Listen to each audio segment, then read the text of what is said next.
তোমাদের সবাইকে Mahua and Meha ব্লগে স্বাগত। তোমরা কেমন আছো? আশা করি ভালো আছো। তো আমি এখন মর্নিং বললাম, যদিও এখন মর্নিংটা বলা সাজে না, কারণ 12টার ওপরে হয়ে গেছে। যাই হোক, কি আর বলবো, আজকে এটা ব্লগ না। ব্লগটা কাকে বলি আমরা, তোমরা সবাই জানো যে আমরা সারাদিন যেটা করি সেটা তোমাদের সামনে তুলে ধরি। তো যাই হোক, আমি আজকে আমার ছাদ বাগান তোমাদের দেখাবো, তাই জন্য এই ভিডিওটা করা। যদিও ছাদ বাগানের ক্রেডিটটা একটু আমার না, একটাও গাছ আমার হাতে পোতা না, সবই দেওর, ক্রেডিটটা পুরোই দেওরের। তো যাই হোক, খুব বড়, মানে কি বলবো, ছাদ বাগানটা যে খুব বড় অনেক যে গাছ আছে তা না, কিন্তু আছে। তো যাই হোক, চলো তোমাদের দেখাবো, তোমাদের সাথে একটু শেয়ার করব কি সুন্দর মানে ফুল ফুটেছে। আরও ওর জন্যই আরও ভাবলাম না তোমাদের সাথে একটুখানি শেয়ার করি যে আমার ছাদ বাগানে কত ধরনের ফুল ফুটেছে। চলো, সবই আবারও বলছি, সবই দেওরের হাতে লাগানো গাছগুলো, ওই সব পরিচর্যা যা করার সবই ওই করে। তো আমি তোমাদের সাথে একটু শেয়ার করে নিই আমার ছাদ বাগানে কি কি গাছ আছে। সব নাম আমি জানি না, তো যাই হোক, আগের থেকেই ক্ষমা চেয়ে নিচ্ছি, কারণ সব গাছের নাম আমি জানি না, কারণ দেওরই সব ওই সব কিছু করে, ও বলে গাছের নামগুলো, বাট এমন মানে কি বলবো, এক একটা গাছের নাম তোমরা দেখলে হয়তো চিনতে পারবে, কিন্তু আমি সব গাছের নাম জানি না। তো যাই হোক, চলো তোমাদের নিয়ে যাই আমার ছাদ বাগানে। এই গাছটার নাম আমি জানি, এটা কুল গাছ, তোমরা দেখেও বুঝতে পারছো। তার পাশে আছে এটা বেদানা। এই গাছটার নাম আমি জানি না। এটা হলো সবেদা। এটা দেখো, সবেদাগুলো গোল। আমাদের ছাদে দু রকমের সবেদা আছে। দু রকমের সবেদা বলতে, কারণ এই সবেদাটা গোল সবেদা। আর একটা আমি দেখাচ্ছি,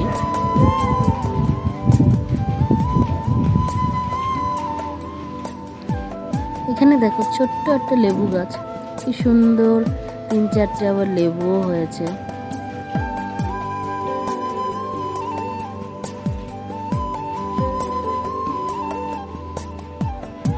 এটাও একটা লেবু গাছ, পাশে ড্রাগন গাছ, অনেক ফল হয়েছিল, ড্রাগন ফল, খুব মিষ্টি ফলগুলো খেতে। এটা যত সম্ভব জাম নয়, জামরুল গাছ, কত ফুলও হয়েছে। দেখো পেয়ারা। ছাদ বাগানের এইটাই তো আনন্দ বা মজা, নিজের বাগান থেকে জিনিস নিয়ে। দেখো, আমি বলেছিলাম সবেদার কথা, দু রকম সবেদা আছে, যেটা গোল একটা, আর একটা দেখালাম তার লম্বাটে সবেদা। যেটা বলছিলাম, এই তেঁতুল গাছটা হলো, এই তেঁতুলটা হলো খুব মিষ্টি তেঁতুল, টক তেঁতুল না ওটা। এর পাশে যে গাছটা, এই গাছটা হলো করমচা গাছ। প্রচুর করমচা হয়েছিল, বাট আমি যে সময় ভিডিও করেছি তোমাদের দেখানোর জন্য, ওই সময় ছিল না একটাও করমচা। তো যাই হোক, যেরকমই হোক না কেন, ছাদ বাগান ছোট হোক বড় হোক, যে কষ্ট করে সে বোঝে। আমি তোমাদের ভিডিওর প্রথমেই বললাম যে একটু ক্রেডিট আমার নয়, আমার দেওরের। কি সুন্দর নয় লাগে। চলো, এবার তো দেখানো হয়ে গেল এই গাছগুলো, এবার চলো তোমাদের এবার ফুল গাছগুলো দেখাই। খুব সুন্দর সুন্দর ফুল। আমি আরেকটু বলি তোমাদের, আমি যখন এই ভিডিওটা করে রেখেছিলাম বেশ কিছুদিন আগে, তো যাই হোক, আমারই কারণে ভিডিওটা তোমাদের দিতে দেরি হয়ে গেল, কারণ আমি ভিডিওটা এডিটও করতে পারিনি। কিন্তু যাই হোক, তোমাদের সব ফুলগুলোও দেখাতে পারলাম না, কারণ আমি যে সময় ভিডিওটা করেছিলাম সেই সময় সব ফুলগুলো ফোটেও নি। তোমরা একটু খেয়াল করো, দেখো এই গাছটাতে পুরো এই সময় এখন পুরো গাছটার পাতা দেখা যাচ্ছে না, পুরো ফুল ভর্তি। তারপরে আজ যা সব গাছ আছে ফুলের, চন্দ্রমল্লিকা বলো, পিটুনিয়া ফুল বলো, সব মানে চন্দ্রমল্লিকার আর একটাও কুড়ি নেই, সব ফুল ফুটে গেছে। আমার অনেক লেট হয়ে গেল তোমাদের ভিডিওটা দিতে। তো যাই হোক, আমাদের ছাদ বাগান, আমার ছাদ বাগান আমি বলবো না, আমাদের ছাদ বাগান তোমাদের কেমন লাগলো অবশ্যই কিন্তু তোমরা জানিও। দেখো, এটাও পিটুনিয়া ফুল, সব পিটুনিয়া ফুলই ফুটেছে, এখন দেখছো তোমরা সেগুলো ফুটে নেই সব, কিন্তু এখন পুরো সব ফুলে ভরাট হয়ে রয়েছে একদম।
তোমরা জানিও যে আমার এই ছাদ বাগান তোমাদের কেমন লেগেছে।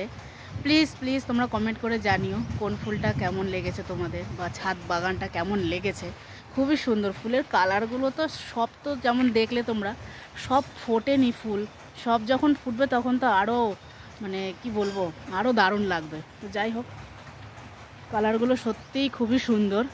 তা একটা আমি এই ফার্স্ট টাইম দেখলাম যে চন্দ্রমল্লিকা সবুজ রঙের। আমি এমনি সামনাসামনি কোনো দিন সবুজ রঙের চন্দ্রমল্লিকা মানে আমি দেখিনি, এই ফার্স্ট টাইম আমি দেখলাম। অন্য কালার দেখেছি বাট সবুজ রঙের দেখিনি। তো যাই হোক, আজকের মতন এই ভিডিওটা এইটুকানি, আবার পরে আবার দেখা হবে।